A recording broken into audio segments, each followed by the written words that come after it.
Hello, everybody. I'm Nina. We are with the series Digital Communication, and especially digital communication in medicine, which we relate to every other aspect of our activities because we are all human and we are somehow related to the health care in our lives. So we are happy to have Alex here today and Stan Bush. Pleasure to be here. It's great to be here. Thank you. I think 1 week ago on Saturday we had a conversation. It's on YouTube. I have the link here. I just go briefly over it. It's time-stamped. We talked about disconnect on Google, search results and listings. And at some point, Alex was addressing the element of curating the listings, the option of having a filter. And last week, Google announced Rank Brain, which is actually maybe an answer. Would you accept that answer, Alex? Yes, it's a very interesting option. And I believe that as we go forward, we will see the actual effect of using this. Because basically what it does is it goes offline and ranks results during downtime. So it's a way of adjusting the results we will get in a future search by looking at history. And if they do it correctly, they will stratify health terms and enable a more precise search based on the health terms. Yeah, there were also some news about transfer of positions, people going to Google. It seems like something is happening in your field. Ultimately, people want information, and when it's related to their health and well-being, it is a strong motivator to go that way. And obviously, if Google can offer you information which is relevant to your health and well-being, there's a strong motivation to go that way and to search on that resource. Yeah. Stan, what would you say about our last conversation? What was your takeaway? Well, I think that you're talking about the one that we had concerning communication disconnect on Google. I think the lack of professional knowledge how to use it. I think that it's not possible in our lifetimes for them to come up with an algorithm that's going to emulate an actual person. So the ability to actually communicate, it's really kind of transferring back and forth right now where people are relying on the machines to communicate for them. But the truth is that they actually depending on the answers that the machines give them, which can be ultimately life-threatening for them. And that the algorithm, what they're going to try to do right now is a step in the right direction, but I don't think we'll ever see it in our lifetime, because what you're talking about is it's very much like the Matrix or any of those movies that are about, even Terminator, about the machines becoming, more artificial intelligence, AI stuff. And, I don't think that's ever going to really truly happen. I mean, it depends upon. If you look at it, the complexity of processing power has increased according to Moore's law, and we are getting closer to what has been termed the singularity, where the artificial intelligence capabilities will match those of the human brain, because ultimately, currently, technology is about the level of the mouse brain. So the possibilities of the technology at the current moment are at around the size of a mouse brain, and it is expected that in 5-6 years we will be at the level of a monkey brain. And who knows? I mean, in the very near future, we might achieve with quantum computing and nanocomputing, we might achieve the possibility technologically to equal or surpass the computing power of the human brain, and then it will be difficult to know what will happen. Ultimately, the big challenge will be that currently humans need to communicate between each other to form a network, and that communication channel, which is voice communication or visual communication, is relatively low bandwidth and slow. Can you imagine what would happen if we had computers with high processing power linking through high bandwidth networks? That means that the totality, the communication speed of the network will be much, much higher than we can ever achieve with our limited communication capabilities through voice and visual communication. Just a second, because you are going very deep. And for our conversation, I read that my skin is new every month and my skeleton is new every 3 months. So we possibly don't know anything. Yeah, but your knowledge is not new every 1 day or 1 month. Yeah. Your knowledge is a result of your life. Let's go back to your lectures, because we have to. Well, that's good, but I have a comment about that. Is that when you what I found interesting about what you were talking about as being the brain of a mouse and stuff like that. What's really interesting is the conception, or I should say misconception, by us humans that computers are somehow smarter and that they work faster than us, when they actually don't. The only thing that they really have the ability to do is to recall specific information and quicker than we. Well, actually, that's not true. Not quicker than we can, but they can actually go to specific information based off the data that they get, and that data makes a decision about something based off algorithms that humans put in there to begin with, where we use something completely different. While when we're doing that human piece that says, well, I know this much about this, and the situation that I'm in right now, where a computer doesn't really take that into consideration. I need a coat because it's 50 degrees outside, but the computer says that you don't need a coat till it's 40. Right. So what are you going to do? You're going to put the coat on, or you're not going to put the coat on? It depends on that humans, where they're at. So yeah, just precisely. Yes, I agree with you, Stan, and I was able to attend these modules Alex prepared for his students in the university, and it was fantastic that I could do that. So please, Alex, tell us about noise and dose of information and the United States standards, and how can we help ourselves not to break communication. We humans, and we run these machines and tools and technology. Yeah. Ultimately, the key idea I had behind the modules I prepared for interpersonal communication in health is that communication is a very potent drug in itself. So if given in the appropriate dose, it can do a lot of good.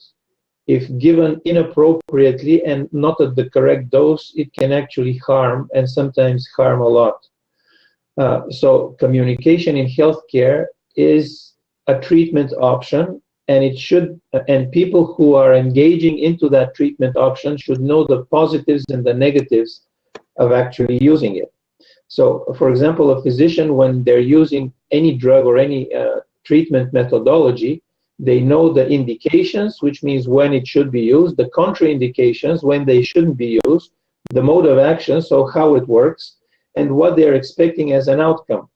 In communication, which is a very strong and very potent treatment option, not everybody knows the possible pluses, the side effects, and the mode of action. So when we use communication, we should be really, really cognizant, think about what we're achieving in healthcare. And without communication, we cannot achieve a lot in healthcare. It's not possible only through chemical or biological or surgical options to achieve the desired outcome. Sometimes it requires the addition or sometimes even the key element of the treatment is the communication. And within our very busy environment, we're getting more and more information out there, and it's adding to the noise, which is making the actual transfer of useful information more difficult, because people have to filter a lot of that information, the relevant from the irrelevant information. So when we have an overload of information like we are currently experiencing, we have zettabytes of information. That is an amount of information which would take normal CDs stacked one on top of the other from here to Mars. So imagine how many CDs a zettabyte is. It's an immense amount of information. The whole human history up to now has created less information than the human race has created in the last 2 years. So the noise out there is immense, and if we do not use it appropriately, we will be in a suboptimal place, especially in healthcare, where communication is a key treatment option. That's why we started the clock now. Yeah. Because, you know, we're on the circadians, we're working with scheduled time, because after a certain period we just stop Well, working, part of our minds block. There's so many, the very discussion that you're talking about there about, you know, because a computer is not going to take into understand the concepts of just talking about the CDs. Okay, when you say that it's CDs that goes from here to Mars, right? Okay, the computer goes, okay, CDs, right, and accepts that as the answer, and it's done, right? Which is what people look at when they get a response from Google or anything else. They go, oh, that's the answer, that's it, you know. But for the most part, they're beginning to do that because they depend on those answers. But when you were talking about that, my brain went to, was he talking about DVDs or is he talking about CDs? Because DVDs, you know, hold 5 gig, right? Yeah. And so, which one are you talking about? You talk so then your brain goes to, well, so is it only half the distance now? You know, so the distance doesn't seem as far, at which goes into the very subject of over communication, over information, stuff that we let get in the way of being in what's happening right now, instead of something that happened, you know, or may not ever happen. So it's kind of interesting when you look at the whole thing. You know, there's so much work that's got to be done. If you look at the title, I'm pointing up that way because that's where the title is for me, but I think it's actually over there. But if you look at the title of the blab, right, it's break of communication, right? Well, in English, for break should have been spelled, if we're talking about a break, like a break in communication, we were communicating, now we're not, then it would be spelled BREAK, a break in communication. But because when I read that, I also realize, okay, there's another way to look at that the communication is coming to a stop, and that it's going to break, you know, just like brakes in a car, because that's what a brakes in the car does, is stop the car. So there's a lot of information that a computer doesn't have, or these databases don't have the ability to really ascertain exactly what they are, you know, what's that supposed to mean. And so when it comes into things like, you know, even the phrase heart attack, right? I can see how a database somewhere would consider that being like somebody attacked a heart, you know, like they took a knife or something and attacked it, versus what it actually really means. So there's so much work to be done in that, and because a human was the person that made determination about what attack meant, right? So it's really, this is I don't see it being solved in our lifetime. You know, I think that Moore's law, I'm very familiar with Moore's law, and I think that I think it's probably true that within the next 2 years we'll be at the level of maybe a monkey brain, maybe. But for the vast experiences of humans across the globe, please, you know, how you maybe one human, but the problem is you're looking for a solution for the human race, right? You're not looking for one for a individual, and yet you are. So it's very, So thank you for asking about break, and sorry to interrupt you. I was just meaning to go over burnout, and I think when we have a burnout, the communication breaks. At least that was what I learned while being on these lectures in university there. Yeah, well, the point is that it works either way. A human can accept that, and a computer might not. If a computer looks at that and goes, huh, they just might not. It might not accept that for what it means. But for humans, we look at it and we go, it could mean a stop of communication because of stress, or it could mean a break of communication. Two different things. So it's not. I actually looked at the title and went, okay, well, that's actually very apropos. For the subject matter, it's very appropriate. You didn't misunderstand about my dance break, which you are correct. It's just a 3 minutes time. It's not break. But I misspelled it, so thank you for... You didn't misspell it. I actually thought this was a more correct way of saying it, because we obviously never stop communicating. We might not communicate in the right proportion or in the right way, but we don't stop communicating or receiving information. So it's just about slowing down of communication, which is braking, like you're pushing the brake on a car. And I would agree that, for example, burnout is a break, as in a stopping type of communication, because emotion gets into the way of the communication process, the treatment communication process, which should happen. And that's what happens with burnout.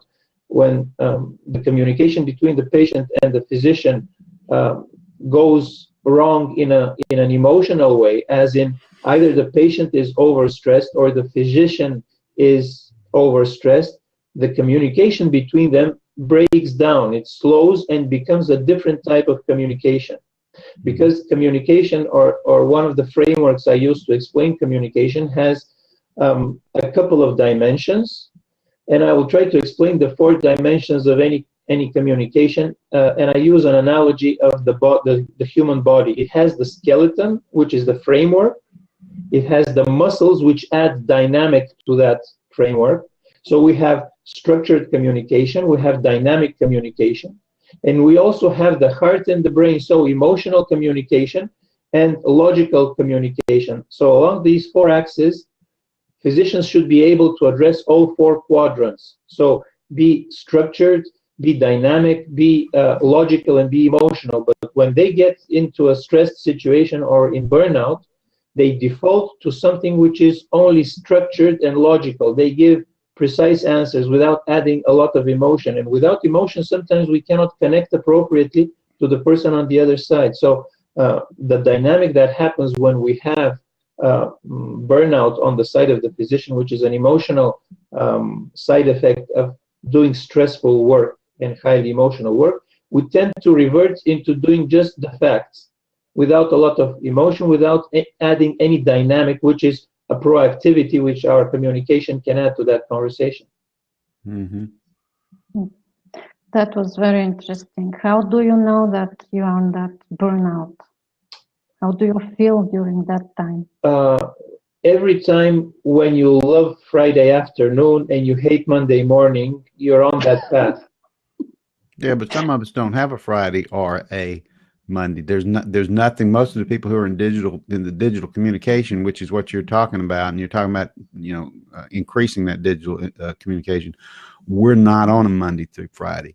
We're on a 24 to 24. That's what it is. It's 365 days of the year, 7 days a week. There are no breaks, no matter what, because as we become connected globally, people in other countries, it's, there's a song that says it's 5 o'clock somewhere, right? Because the guy's going to take a drink. He's going to have a drink after work, right? So it's 5 o'clock somewhere. Yeah. And it's very true. And when you begin working, hi Annie, when you begin working in this arena, you don't have that. The problem with recognizing burnout is you don't have that break.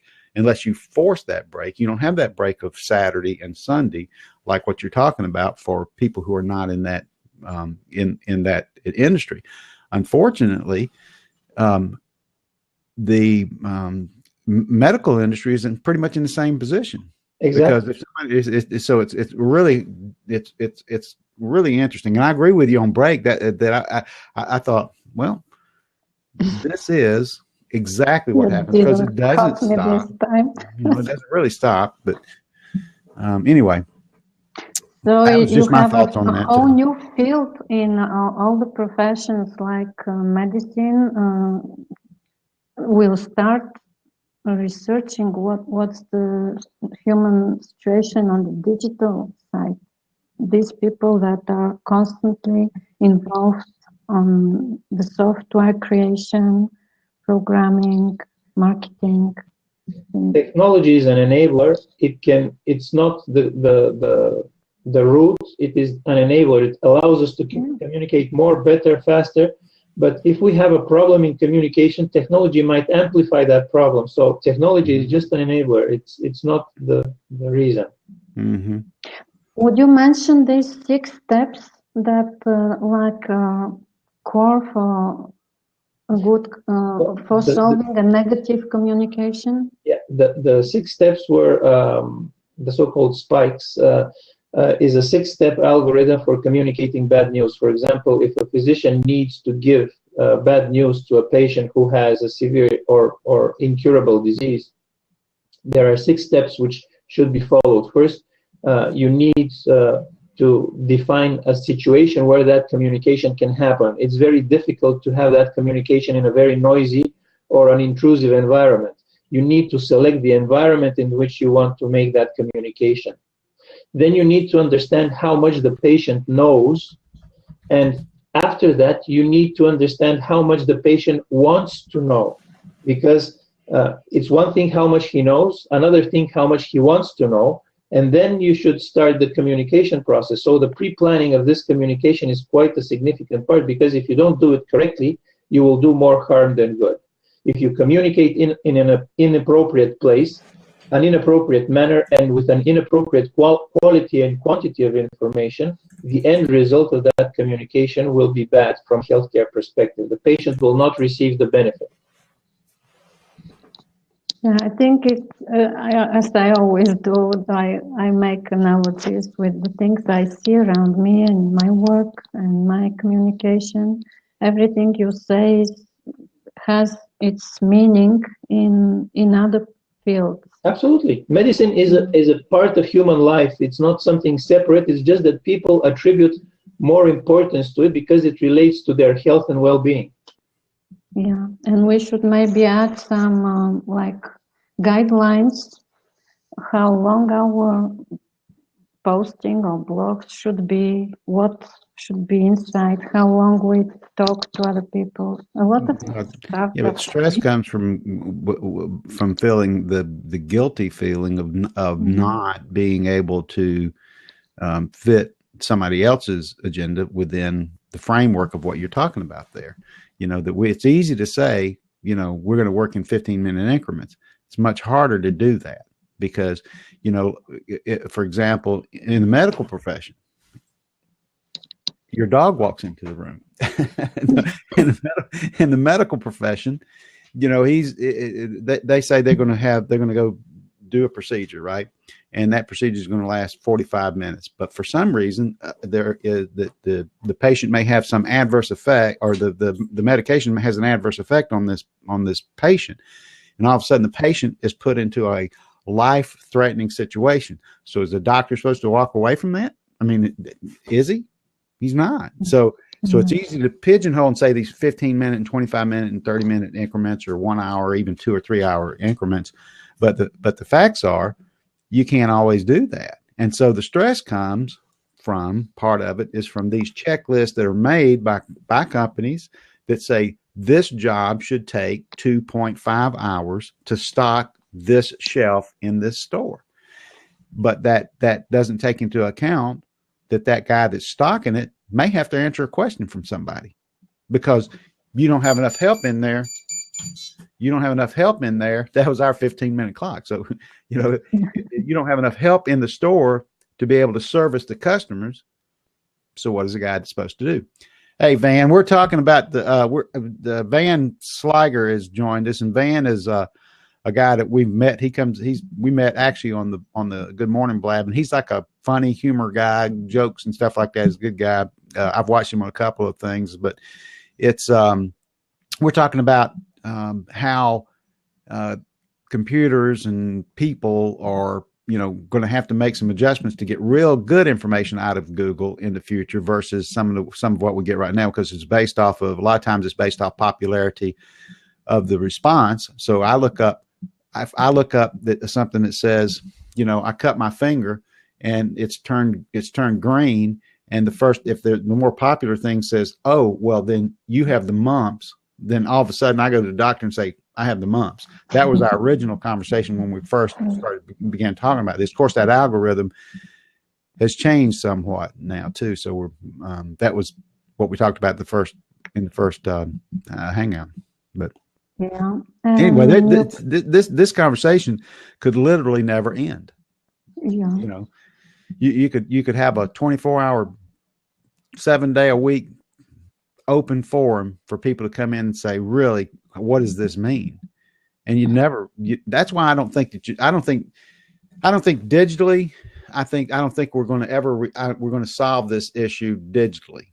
I don't think. I think there will be some strides moved towards it, but there's going to be some really bad stuff that comes out of it too. I just put the link to Alex's profile on Google Plus. Mm-hmm. You can follow him there. He's also on LinkedIn. Have you ever read the book, The Inmates Are Running the Asylum, Alex? Yeah. Yeah. So what we're have you ever read it, Nina? No. So maybe you know the story about the Bulgarian. Right? I don't know what the story. Well, there's a story in it. If you want to tell the story, Alex, about the plane. Yeah, well, you can do it.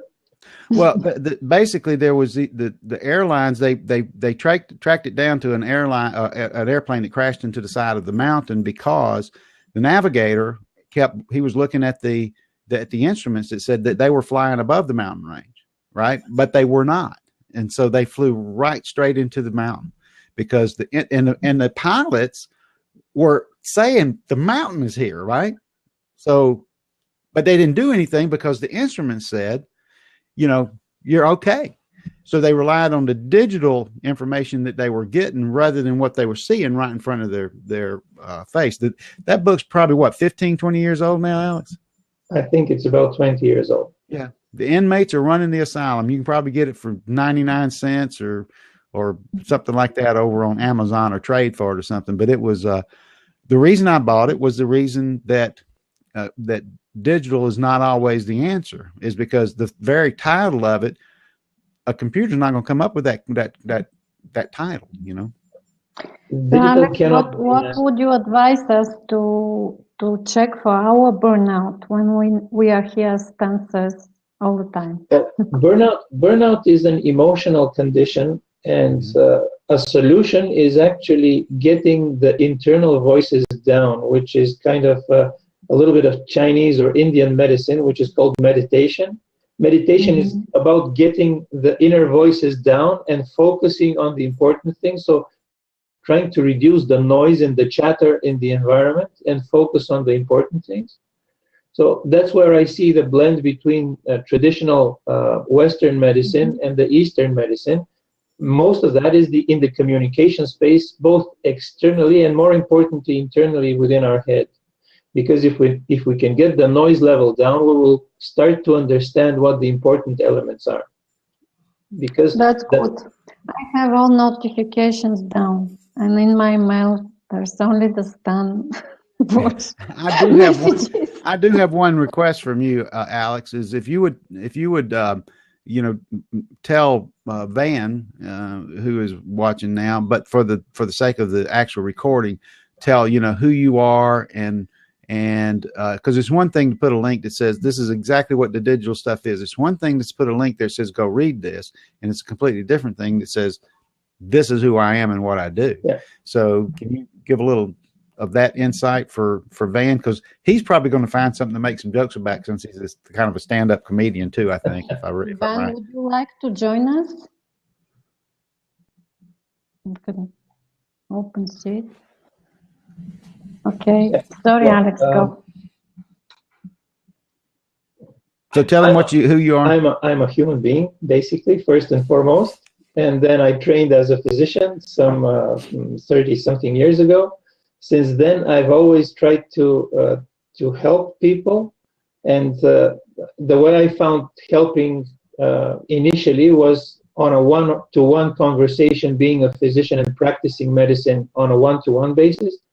And then I saw that through communication in a one-to-many setting, I could actually improve healthcare to a similar, if not greater extent. So I started becoming involved in more mass communication. And because digital was going that way, I started looking into the digital ways of communicating within healthcare. Because I still believe that healthcare requires communication first and foremost before everything else that happens within it. And a miscommunication at that level cannot lead to a good result, irrespective of how good medicines or surgical procedures or technology you have. The way to use it correctly is through communication, both in learning how to use it and also in applying it. Because ultimately, for example, if you have a patient at the end of his life, you cannot prolong life, but you can increase the quality of that remaining part of that life. So you can help every time. And sometimes helping is actually asking, what do you want to achieve in the remaining 1 month of your life? And then trying to achieve that. So communication is critical in healthcare, and it is a very much underappreciated element. And I can say that Van probably has a lot of good things he can add to that conversation, because humor is one of the positive emotions which helps communication. It's kind of like the oil for the cogwheels. It makes communication more fluid and easier. Yeah, you you remind me of the when you say humor, the thing about telling somebody what do you want to achieve with the last week of last month of your life and stuff like that, was that there was that joke about the guy that went to the doctor and then he went back for his checkup, and the doctor said, the joke about the one, I'm going to give you the good news first and the bad news, and the news was that you've only got 1 week to live, and the bad news was I should have told you that last week. so that's that's a humor thing, and that was actually told. I actually heard that that being told by the guy that wrote the book when he had what do you call it, cancer of the he had prostate cancer, which is your done deal, right? Especially for men. Yes. But this guy used his last year. I don't know if you ever heard of this guy. He used the last year. He knew that it was coming, so he spent that last year creating the story for his 3 kids, to make sure that they got all the information about him and everything. He wrote a book. It was and was on a lot of tours and national stuff. It was a good story, but he knew that. So it was like he wasn't, I wouldn't say he was in the book. He talks about he wasn't resigned to his condition. It was just part of what his life was. And so, he made the best of what he was given. But there's a very interesting film on that. It's called The Bucket List with Morgan Freeman and Robert De Niro. It's a great film. Yeah. Yeah, it's not Robert De Niro. It's oh gosh, what's his name? He's Jack Nicholson. Gosh, what is his name? Yeah, it's Nicholson. Okay. Yeah. Jack Nicholson and Morgan Freeman. Yeah, he's the guy. He was the one that was sick, and he drank the coffee from the monkey stuff, right? Yeah. And then at the end, Freeman was putting his no, it wasn't Freeman. It was his assistant was putting his stuff in that can that was on top of the mountain or something like that. Exactly. Right? Exactly. Yeah. Okay, Alex. tell us what you're about and when do we meet again, and I'll make an announcement and stop recording, then we can continue blabbing. Because, yeah. So what's your up to New Year program? up to New Year, I have a couple of lectures which I will be doing on the future of the physician. So the future type of physician, because I believe that form follows function. So the way the physician will evolve in the coming years will be according to the needs of the system. And I'll be doing that. Apart from that, I will just continue to do my day job and try to be as helpful as possible in what I do. Thank you. So Alex is in Toronto currently. I'm in Europe, Sofia, Bulgaria, and Stan Bush is in Atlanta, Georgia, United States. That's very interesting, and it's Saturday. I couldn't find a good hashtag for our conversation. It's only with cats. So maybe I stop the recording and we continue. Just to announce that from Monday we are launching a private community, Global Circadian. We will be happy to assist the communication gap for every professional in a private space, because we believe that it's the better way to work, to have all the technologies suitable for the professionals, help them work faster, easier, more accurate, and improve their life, their communication with their friends. It's a global world, and most of the people use it even for, like me, I talk to my daughter only online. Mm-hmm. I haven't heard from her a week, and I'm looking for signs on the devices.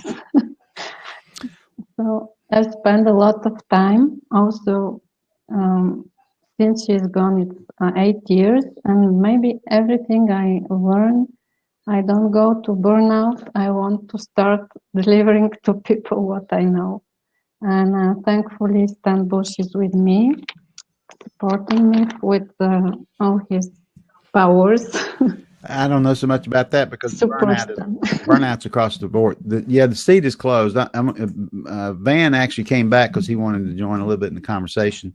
Okay. And I will open.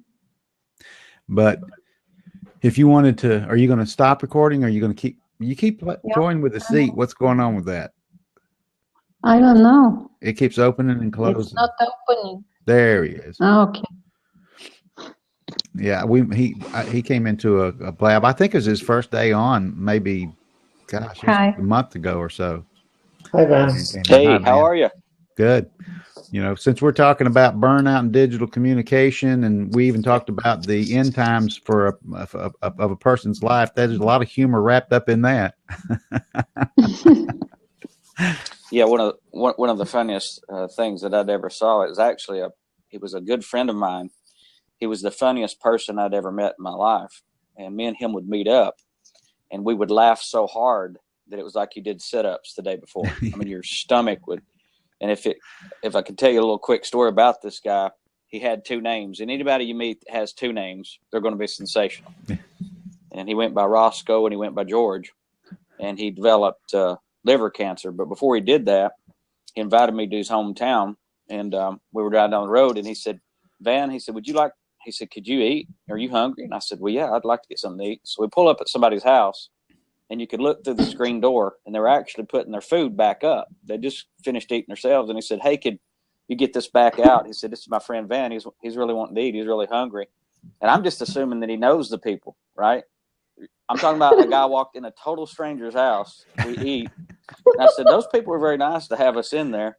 And he didn't even know them. And I like to nearly crawl under the table, but he was just that kind of person. So on his deathbed, he was the one who actually challenged me to do comedy because I thought he was the funniest person I ever met. He felt the same about me. But it was really, when we got together, it was chemistry. Mm-hmm. And so I'm talking in the middle of his living room floor now. His bed's there. He's jaundiced. He's ready to go in about 3 more days. And he had this aunt that when she talked to him, she would get right over him and go, "George, is there anything I can do for you?" And he summons for her to come closer, come closer, come closer. And when she got right there to his face, he said, "I'm not deaf. I'm dying, but I'm not deaf." So, and my life has been a collection of those type of stories, having been in ministry. What God's doing in my life is just a spectacular thing of, I'm using honeybees. Actually, it's a program called Unbelievable. There's a link for it probably there in my profile. I'm doing a lot more work to the website, but chances are I'm going to be going into every Tennessee state prison. And I've went to a lot of homes where people are having substance abuse. And it's just a message of hope and encouragement of showing what you can do by the way the honeybees get it done. And your average person doesn't know the magnitude of what they do and how they work together. For instance, it takes 10 million trips to make just a pint of honey. So when you start breaking down what they do and you use humor in that, I would not almost want to live if you could not find humor in something. I think it's all around us. And I think that is one of the things, and I will promise you, you will not be laughing and depressed at the same time. Those two behaviors can't coexist. And the Bible says that a merry heart doeth good like a medicine. And so all the medicines we try to make are already really there in certain cases. I mean, if you're trying to take a mood elevator, well, if you're already laughing, you're already there. Yeah. So I mean, it's which was exactly the point I was trying to would make. you agree, Communication humor like a medicine? Yeah, communication is a medicine in itself. So actually speaking in an appropriate way, especially with humor, is the way forward for many conditions we can treat. And it's not an alternative to classical medicine. It's just one more option, which is a necessary option. Yeah. Yes. I was just going to ask about how the humor would affect the burnout thing. It's a treatment for burnout. Humor is a treatment for many conditions, including very much for burnout, because burnout is an emotional element. So people who have burnouts are emotionally closed, and humor can actually bring them back out of their shell. Yeah, I don't think I suffer. I work a tremendous amount of hours, but I do recognize when I am burnout, I think, but I don't suffer burnout as much as a lot of people that I know, because I mean, I really laugh a lot because it's me. I look at me and go, I mean, like really, that's what you thought? Cool. Yeah. If you learn to laugh at yourself, you have an unending supply of material. Mm-hmm. Well, your story reminded me of, there was just a recent passing here, and they had all gotten together because the patriarch of the family, she was dying, and so everybody came there and was surrounded. They were all around her just through the whole thing, and the priest had already come in and done everything, and it looked like that she started getting better, and she said, "Well, I sure hope this happens tonight, because I don't want to do all this again tomorrow." Yeah, it was really, it shows that is still there for a lot of people. That's probably why she was 95 when it happened. Because she had that kind of a mindset on stuff, but she said she didn't want to go through all that again tomorrow. So yeah, I can see how that would play in. It's but you're talking about burnout, and when you're dealing with people, of course I do that. I'm a pastor, and if you don't take certain things as a grain of salt at times, and you're not going to make that journey. Absolutely. I don't believe, I've done a lot of things, but I've never seen where burnout could happen quicker. And the reason why is you're constantly dealing with humanity, and humanity is a stressor just because. But I mean, that's the world we live in. You have to deal with humanity. But I don't know. I'm just always been, you know, a guy asked me one time, he said, "You're just such an optimist." And I said, "Really, I'm not," because I read a quote one time that said, "Dear pessimist, dear optimist, arguing over glass being half full and half empty. I came up and drank it. Signed, the opportunist." And so I think life is what you make out of it. You know, a lot. It's going to have a lot to do with it. Your attitude. I'll take attitude and desire over any other key component, because I believe those are the things that make a difference. And without them, you're really not going to go anywhere fast. And I think you'll just kind of wind up beating your head against the wall. Nice to meet you, Van. I'm be laughing all the time. Oh, yeah. That makes me feel good, because sometimes everybody is very serious and just me laughing. Right. I see. But I cannot change my nature, so I'm nice that I meet a person like you. Yeah.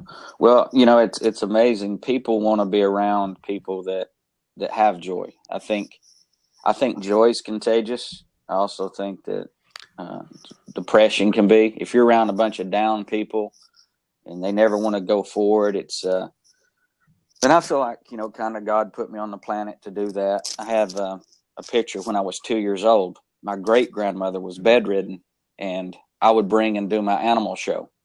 I mean, I know God put me on this earth to be an entertainer, but I'm an entertainer that, you know, preaches the word of God and that reaches people one-on-one. I've been waiting for blab all my life.